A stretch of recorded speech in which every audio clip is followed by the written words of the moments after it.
Good evening. We're interrupting our scheduled broadcast to bring you special coverage of a major announcement coming from the United States that will impact both the United Nations and Israel. Secretary of State Mike Pompeo and UN Ambassador Nikki Haley will be speaking in a few minutes from the State Department in Washington, D.C. You can see the podium there now where they will be speaking in shortly, we expect. And they will be announcing, we are told, that the U.S. will be withdrawing from the UN Human Rights Council. Now, the council, made up of 47 member states, is tasked with promoting and protecting human rights around the world. But since last year, Nikki Haley has been threatening to pull the United States out of the council over what she calls its chronic anti-Israel bias. Israel is the only country in the world whose rights record comes up for discussion at every council session under item 7 on the agenda. And according to UN Watch, since the council's creation in 2006 till 2016, more than half of all resolutions there were against Israel. Now, several more anti-resolutions against Israel have been passed since then. As we await Haley and Pompeo's press conference, let's go to our team covering this. Our senior diplomatic correspondent, Nina Larsen, is at UN headquarters here in New York. In Washington, D.C., we have Mike Viqueira, and here with us in the studio, Tal Heinrich.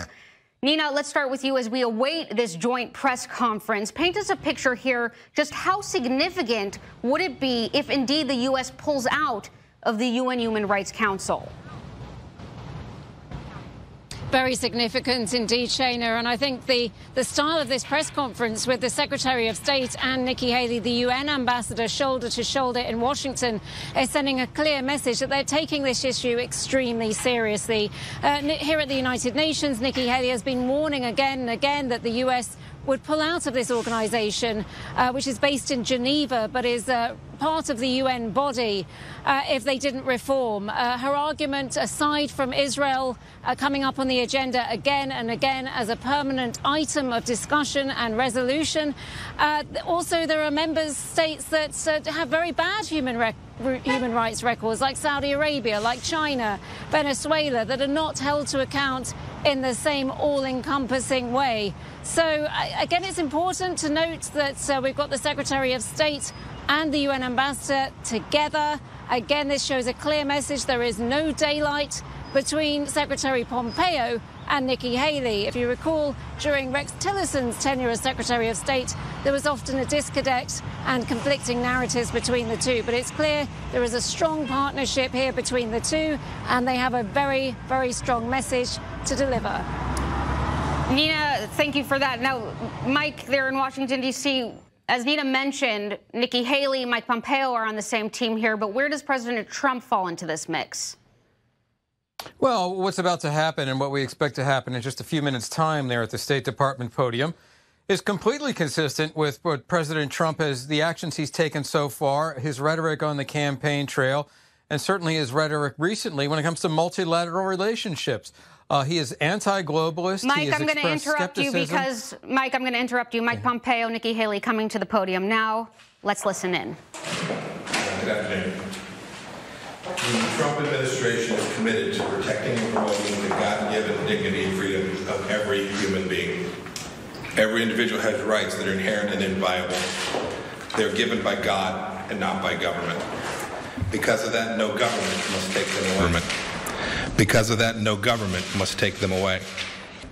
For decades, the United States has led global efforts to promote human rights, often through multilateral institutions. While we have seen improvements in certain human rights situations, for far too long we have waited while that progress comes too slowly, or in some cases, never comes. Too many commitments have gone unfulfilled. President Trump wants to move the ball forward. From day one, he has called out institutions or countries who say one thing and do another. And that's precisely the problem at the Human Rights Council. As President Trump said at the UN General Assembly, it is a massive source of embarrassment to the United Nations that some governments with egregious human rights records sit on the Human Rights Council. We have no doubt that there was once a noble vision for this council. But today we need to be honest. The Human Rights Council is a poor defender of human rights. Worse than that, the Human Rights Council has become an exercise in shameless hypocrisy, with many of the world's worst human rights abuses going ignored, and some of the world's most serious offenders sitting on the council itself. The only thing worse than a council that does almost nothing to protect human rights is a council that covers for human rights abuses and is therefore an obstacle to progress and an impediment to change. The Human Rights Council enables abuses by absolving wrongdoers through silence and falsely condemning those who have committed no offense. A mere look around the world today demonstrates that the Council has failed in its stated objectives. Its membership includes authoritarian governments with unambiguous and abhorrent human rights records, such as China, Cuba, and Venezuela. There is no fair or competitive election process, and countries have colluded with one another to undermine the current method of selecting members. And the Council's continued and well-documented bias against Israel is unconscionable. Since its creation, the Council has adopted more resolutions condemning Israel than against the rest of the world combined. The United States has no opposition in principle to multilateral bodies working to protect human rights. We desire to work with our allies and partners on this critical objective that reflects America's commitment to freedom. But when organizations undermine our national interests and our allies, we will not be complicit. When they seek to infringe on our national sovereignty, we will not be silent. The United States, which leads the world in humanitarian assistance, and whose service members have sacrificed life and limb to free millions from oppression and tyranny, will not take lectures from hypocritical bodies and institutions as America selflessly give their blood and treasure to help the defenseless. Ambassador Haley has spent more than a year trying to reform the Human Rights Council. She is the right leader to drive our efforts in this regard at the United Nations. Her efforts in this regard have been tireless. She has asserted American leadership on everything from the Assad regime's chemical weapons use to the pressure campaign against North Korea and the Iran-backed provocations in the Middle East.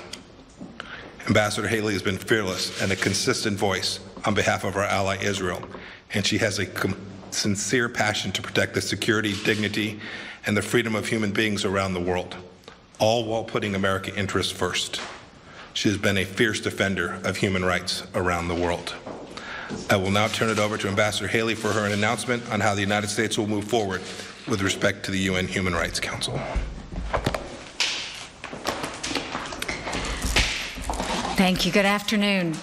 I want to thank Secretary Pompeo for his friendship and his partnership and his leadership as we move forward on these issues. 1 year ago, I traveled to the United Nations Human Rights Council in Geneva. On that occasion, I outlined the U.S. priorities for advancing human rights, and I declared our intent to remain a part of the Human Rights Council if essential reforms were achieved. These reforms were needed in order to make the Council a serious advocate for human rights. For too long, the Human Rights Council has been a protector of human rights abusers and a cesspool of political bias.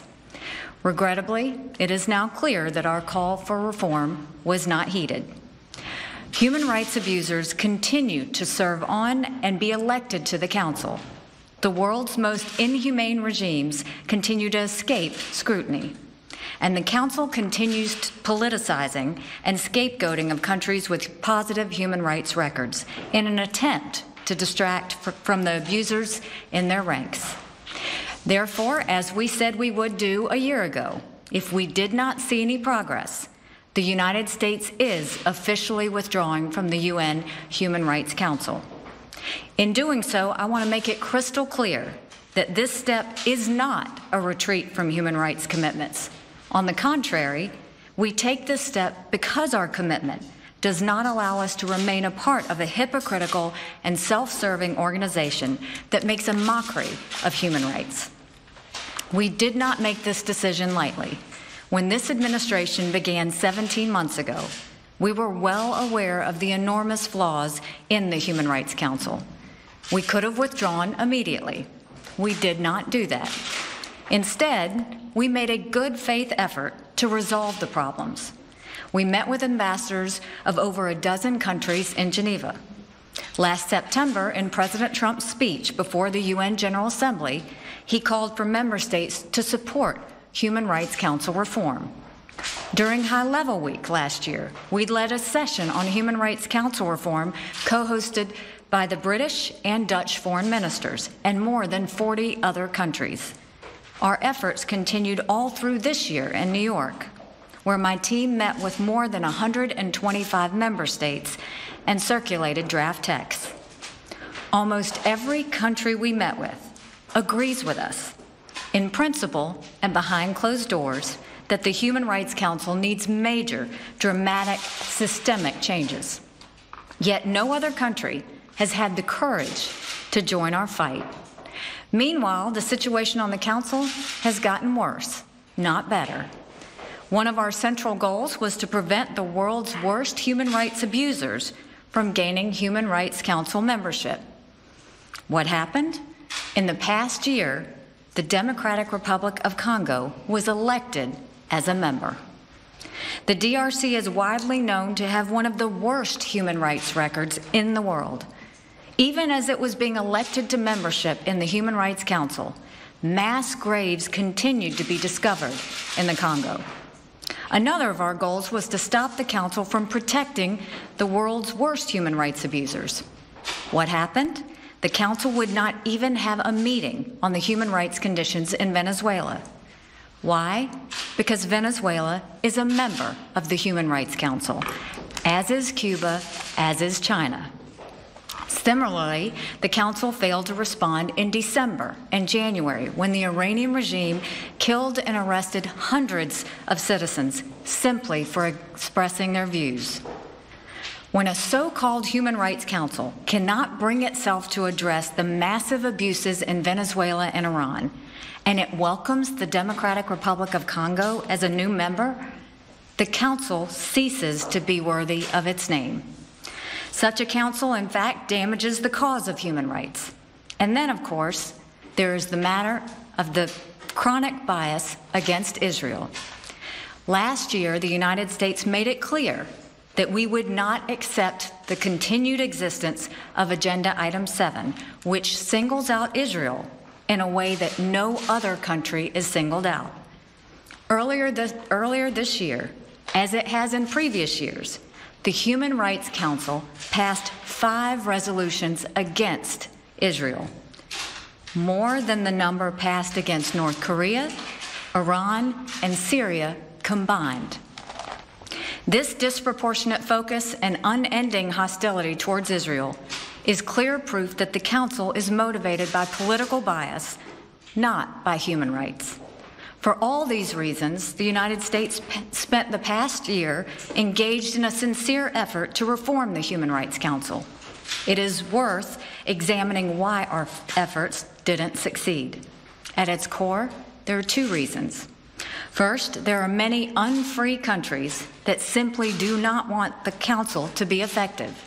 A credible Human Rights Council poses a real threat to them, so they oppose the steps that would create it. Look at the Council membership, and you see an appalling disrespect for the most basic human rights. These countries strongly resist any effort to expose their abusive practices. In fact, that's why many of them run for a seat on the Human Rights Council in the first place, to protect themselves from scrutiny. When we made it clear we would strongly pursue Council reform, these countries came out of the woodwork to oppose it. Russia, China, Cuba, and Egypt all attempted to undermine our reform efforts this past year. The second reason our reforms didn't succeed is in some ways even more frustrating. There are several countries on the Human Rights Council who do share our values. Many of them strongly urged us to remain engaged in the Council. They are embarrassed by the obsessive mistreatment of Israel. They share our alarm with the hypocrisy of countries like Cuba, Venezuela, Democratic Republic of Congo, and others serving on the Council. Ultimately, however, many of these like-minded countries were unwilling to seriously challenge the status quo.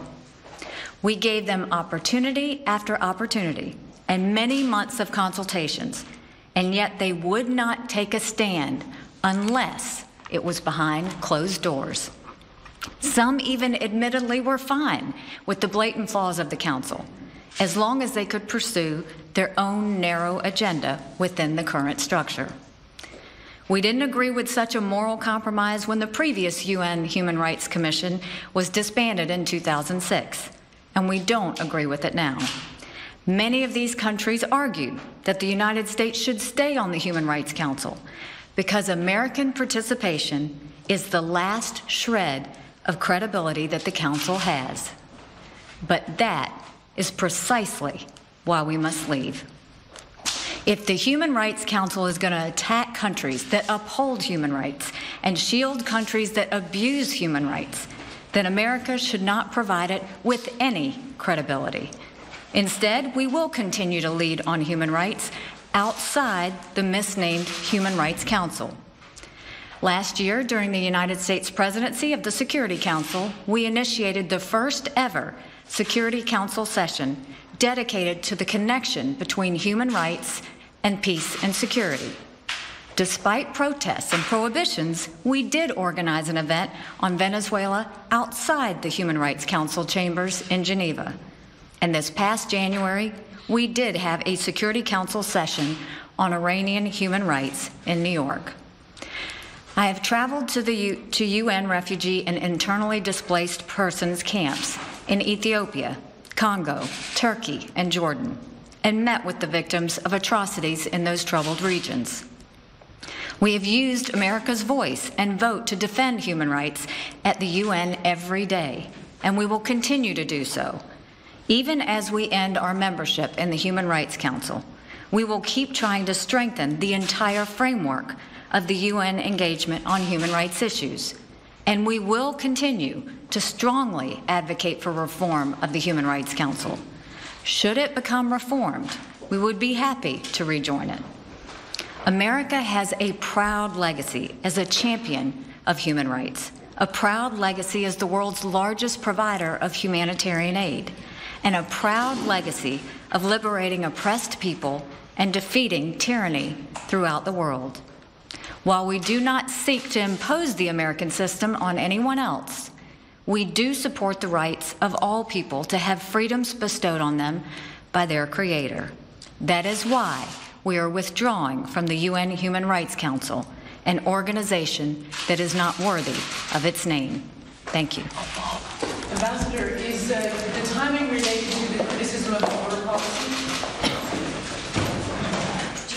All right, Nikki Haley, UN Ambassador, and Secretary of State Mike Pompeo not taking any reporters' questions, leaving the podium after making a big announcement. It is official. The U.S. is withdrawing from the UN Human Rights Council. And Haley had some pretty strong words for the council. She called it a self-serving organization that makes a mockery of human rights. She also pointed to the council's overt bias against Israel. She pointed out that more resolutions were passed this year against Israel than against North Korea, Syria, Iran combined. Pompeo spoke as well, had really warm words for Nikki Haley before Haley made some comments herself. All right, let's bring in our panel. Nina Larsen at the United Nations, Mike Viqueira in Washington, D.C., Tal Heinrich here on set with us. And let's bring in Jonathan Wachtel, diplomatic analyst. Jonathan, I'll start with you. What did you make of that joint press conference? Very powerful words, reasonable argument put forward as to why, after reviewing the Human Rights Council, the decision was taken to take a withdrawal. And Tal, what's the reaction from Israel? Has Netanyahu, the prime minister, he hasn't said anything yet? Not yet, not yet. Also, there's a huge time difference, so maybe we'll see in the morning more reactions from Israel. But Shayna, noticed that there wasn't a lot of focus on Israel as Haley and Pompeo spoke, right? They both made it a broader issue than just Israel, whereas we, or Israeli media, also focused more on Israel, the Agenda Item 7, which is the main issue debated. And again, that Agenda Item 7 is that every single session, Israel must be debated. Right. And not only the U.S. is against it, but also the United Kingdom. Also, Foreign Secretary Boris Johnson, he also called upon the Council to change its act. And Haley's subtext, it was also important. It called on other countries to follow through. And Nina, to that point, she said other countries behind closed doors have said that there are problems with the council, but nobody really has the courage, Nikki Haley said, to join the United States in really pulling out or pushing for reforms. Why is that? Well, I think it's just, Nikki Haley's made it absolutely clear that she's been trying to speak to many key ambassadors about this, and she has done her best to lobby them over the past year or so. I think the fact is that people are very reluctant to come out and perhaps speak the truth or be more even-handed. There are long-term deeply ingrained policies against Israel, for instance, by several countries here at the United Nations, that they simply cannot get out of these entrenched positions. And that's the real problem here. There isn't the argument, of course, that by stepping away from the UN Human Rights Council, that Israel no longer has an advocate there. And there is the argument that the US should have a place at the table. But it certainly sounds like Haley has some other initiative up her sleeve. There could be some other body. There's definitely no sense that the United States is abandoning the cause for human rights. She used the word hypocrisy several times when describing the mandate of this particular council. And as Tal said, she was very even-handed. It was a very broad statement by her and the Secretary of State, Mike Pompeo.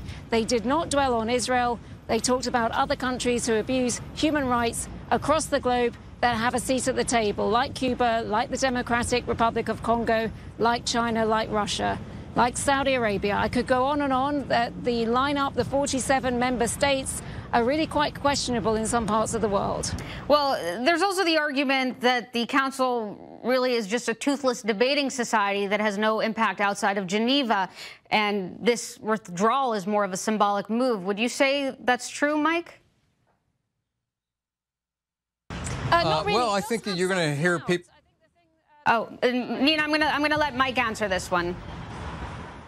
I think Nina could probably do a better job, but I would say just sort of, and I don't mean to be facetious, is that you could find a lot of people at the White House these days in the Trump administration who feel as though many of these many international organizations that are esteemed by many people around the world to be rather toothless or paper tigers. You heard Mike Pompeo said that they have nothing against multilateralism in the Trump administration. I think the record would argue against that. They've withdrawn from the Trans-Pacific Partnership. They've withdrawn. They're trying to withdraw from NAFTA, or at least renegotiate it, the Iran nuclear deal, the Paris Climate Agreement, on down the line. The president currently in a spat with the United States' closest allies over trade in particular. He's undermining Angela Merkel in Germany as she faces a very perilous political environment there over the next couple of weeks. And really, Trumpism, for lack of a better term, was evident throughout those comments. Again, no questions from the press at the State Department were taken. But throughout the comments there, in terms of the rhetoric, Pompeo says there's no objection to multilateralism, but they won't take lectures from hypocrites. We heard Nikki Haley call it a cesspool, the Human Rights Council, a cesspool of political bias and a chronic bias against Israel, although, as Tal said and Nina has echoed, they tried to make the case that this was more about the bias against Israel and the Human Rights Council, but against the rank hypocrisy as they see it, of some of the nations that have been joining, some of the nations that were elected to join, like the Democratic Republic of Congo, which Nikki Haley portrayed as pretty much the last straw in her efforts to try to reform the Human Rights Council before following through on this threat to pull out, which they've done today. Shayna. Right, indeed. And Nina, I will bring you back in to get your take as well on the impact of this Human Rights Council. Is it more, as I said, than just a debating society? I'd say it's a bit more than that, Shayna, purely because it has a great legal mechanism, and a lot of people involved are lawyers. And I'll give you an example. One of their most recent resolutions in May was calling for a formal, impartial international investigation into those events on the Gaza border. Now, that's something that will go forward, even if Israel does not cooperate. We've had precedents for this kind of thing, and this is supposed to be what the Human Rights Council essentially is for highlighting human rights abuses around the world. It's had some success with Syria, with Myanmar. And, I don't think this is going to completely discredit it as an organization. It's taken very seriously within the UN body. I'll give you another example. There's been an outcry globally about the US policy on migrant children at the border at the moment. And when the human rights chief in Geneva puts out a statement about that, about the United States expressing concern, the world's press does pay attention. Yeah, to Nina's point, Jonathan, the UN Human Rights Council just blasted the United States over their policy at the southern border with Mexico. So what standing does the United States now have to say to blast the UN Human Rights Council? The truth is the United States still has a position to take here, and it can blast the Human Rights Council. Yes, the administration's taken a decision on the immigration policy that has rankled even members among the Republicans who are feeling very anxious about getting reelected, for instance, right now because of the contentious issue of separating children from parents. That's a policy issue, and I understand the sentiments here and the emotional aspects to this. But for instance, Iran, which participated in the war in Syria and is still participating in the war in Syria, is not taking refugees into their country from Syria. It doesn't make any sense. So you have this level of hypocrisy, and you're talking about issues that have to deal with life and death, as opposed to, yes, horrible psychological issues associated with children and their parents, but actual murder and atrocities on such a level. It's sort of incomparable at times. But isn't there a sense that those countries, most people can look at it and say, those countries are bad, but the U.S., has the moral high ground, which they just lost by what they're doing on the border? Yes, Shayna, and that's why it's excellent that we're having this very robust debate in this country about policy and what we're doing as a country. But you have to admit that there are countries in the world that don't even have this type of society in which you can have that debate because they have totalitarian regimes that won't tolerate it all. So, and some of those totalitarian regimes actually sit on the council. So it doesn't make any sense. No, this is a good point. Mike, let me bring you in for a moment. You mentioned this before, that the Trump administration has this America First strategy or agenda really pulling itself out of the international community. So this move to pull out of the council, is that more to do with the America First policy or to defend Israel? I think it's, I think it's hard to untangle all of that. I think there are elements of both there. Obviously, the Trump administration, a great friend of Israel, very popular among the Israeli population, as I understand it at this point, and popular. The moves that he's making to support Israel are very popular among his conservative base, particularly his evangelical base here in the United States. So, yeah, I mean, there's always politics involved. You don't have to look far to that. Politics is second nature to the politician, although President Trump is obviously very unconventional, and it's hard to really attach that moniker to him. But, I think there's an element of all of that involved here. Certainly it doesn't hurt the President Trump's purposes and appeals to support to his base constituency of those who distrust international organizations, whether they be NGOs or international governmental organizations like the United Nations or the Human Rights Council. Shayna. Nina, in the 30 seconds we have left, really quickly, what happens now that the U.S. has pulled out? Is this immediate? Does this affect the Human Rights Councils right away? I think it does, Shayna, and as you said, the U.S. has not really shown up at the Human Rights Council for quite some time. Haley visited last year to register her complaints, and we saw the UK standing up for the U.S. stance today. So I think this probably will be implemented right away. All right, Nina Larsen there at the United Nations, Mike Viqueira in Washington, D.C., Tal Heinrich with us on set, Jonathan Wachtel, good to see you as well. Folks, that wraps up our special coverage of the big announcement from the U.S. that they will be withdrawing from the UN Human Rights Council. All right, we'll have more on Crossroads later in the evening.